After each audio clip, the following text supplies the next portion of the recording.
You don't exist. I don't believe in you. You don't exist. Maybe the actual boogeyman doesn't exist in everyone's lives, but variations of it do exist. The boogeyman is different, really, for each person. We kind of all have our own boogeyman that we're afraid of.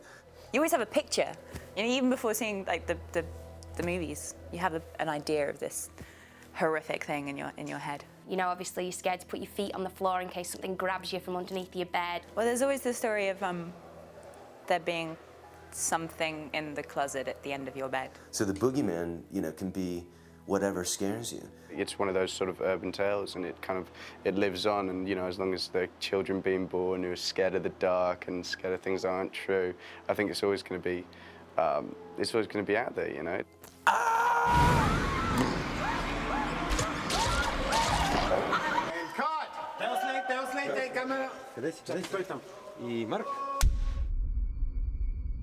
When I was trying to come up with ideas for what we should do with this boogeyman, of course, you can go a million different directions. And I thought we just had to go as simple as possible. And what were the things that always scared me? And Nosferatu stood out, and still does, as this iconic, scary image with the long fingers and that stark look in the face and the long, sleek body. So this is Nosferatu. Mm-hmm. Yeah. Oh, really good. And I think we make the sleeves go up like this. Okay. So he has the longer arms. Yes. Yeah. See, that's scary. Yes, that's scary. It's like a shadow. Mm-hmm. Where the costume ends and it begins, where skin begins and costume ends, it's all kind of meshed. We try to give it like a long flowing black, shadowy shape so that it felt like it was growing out of the shadows and then floating back in. I want to give that really long body. Right, and just don't make it too feminine. That's the thing we got to do. That's why I asked you if it's, I don't want it to look like Angelina Jolie. The design of the face, again, kind of went back to, we tried to look at what could be the scariest, most effective, simplest thing to do. And when you go back to a cold blue or gray face with those eyes and that dark matted hair and a horrible, horrible smile, to me, that's kind of one of the scariest things. Now, big smile, nice big smile.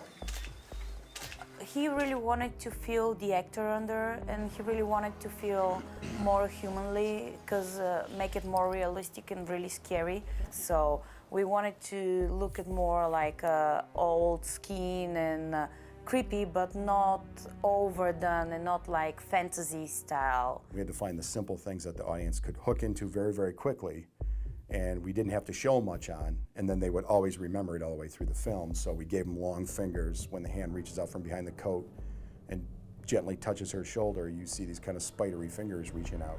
It's like, remember we were talking about, it's like each hand is a spider. Right. And it's almost like you don't have control over it. You got to kind of pull it back in. It wants to get away. This one wants to go over here. He's going over here. Yeah. Especially when you're going for someone's face, like. And then the fingers go out to grab. That's creepy. Nikki Satora, we did casting for the Boogeyman in Bulgaria. Since we were shooting there, we're going to be doing all the makeup and stuff there and the tight production. And the minute he walked in the room, he came in and he had this long hair, and he came in with that big smile that I remember before, and he had on this long, big black fur coat. He's kind of really classically trained. He's done mime. He's done tons of stuff in Bulgaria. He's traveled all over the world. We kind of instantly, Nikki walked out the door and we kind of looked at each other and went, he's the Boogeyman. I like my director, Nikki. Gary. It's the first time for him having such a huge makeup prosthetic job on him. So we also having a little difficulties to make him feel comfortable. Like he's like feeling weird with the teeth, with the lenses and all this stuff. It's the first time all his face is covered, but I think he's doing very great.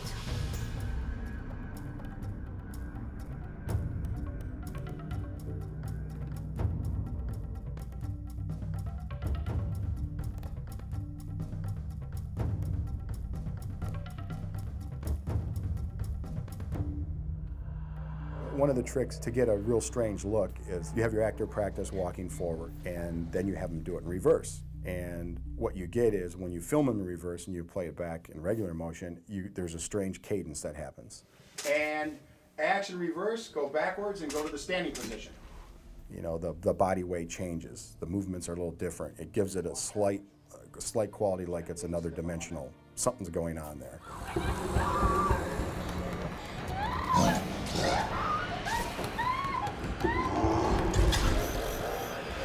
We try not to set too many ground rules. You know, we have, obviously from the first two movies, and mainly the first one, he's in the closet, he's under the bed. Those are the classic ones. Everybody's like, the monster's in the closet, the monster's under the bed. But you know what? He's in the bong too, or he's in the, you know, he's in your suitcase, or he's in the washing machine. I mean, he can kind of be wherever he needs to be, wherever you allow him to be. Part of the fun of this is you don't want him to know where he's going to come from.